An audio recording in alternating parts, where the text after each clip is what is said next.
আসসালামু আলাইকুম রহমতুল্লাহ। আমি আজাদিন ফিল্ড থেকে আজ বলছিলাম। একটু হলো ফ্রেঞ্চ মুন্ডি ডিমে আছে আলহামদুলিল্লাহ। মাদি এটা নর, এটা দেখেন পুরো ফ্লোরটা মুন্ডির একটা বৈশিষ্ট্য হলে পা দেখা যাবে না, দাদা দেখতে পাচ্ছেন পা না, এই দেখেন খুব সুন্দর ডিম বাচ্চা করে। তাতে ডিম বাচ্চা তারাই করে ভাই, মাশাআল্লাহ দিলে অনেক স্ট্রং একটা কবুতর। ওরা যখন ডিম পারে ওদের কাছে যাওয়া যায় না ভাই। আর মেন কথা হচ্ছে ওদের ডিম বাচ্চা ওরাই করে ভাই, গ্যারান্টি সহকারে স্ট্যাম্পে সই নিয়ে যাবেন আমার থেকে। ডিম বাচ্চা না করলে ডাবল টাকা ফেরত, সেই গ্যারান্টি আমি দিয়ে দিব, কারণ আমি একজন খামারি মানুষ। ঠিক আছে, ওদের তো ডিম বাচ্চা করছি তাই আমি জানি।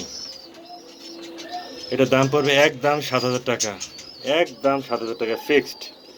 অনেক কবুতর দেখবেন আপনি তাদের ডিম বাচ্চা তারা করে না, স্পেশালি যে মুন্ডিয়ান কবুতর। আর আমারটা আপনি গ্যারান্টি সহকারে নিয়ে যাবেন, তাদের ডিম বাচ্চা তারাই করবে। ডিম জমে গেছে। ঠিক আছে, আসসালামু আলাইকুম রহমতুল্লাহ। ফিক্সড পড়বে 7,000 টাকা ফিক্সড। দয়া করে কেউ দামাদামি করবেন না।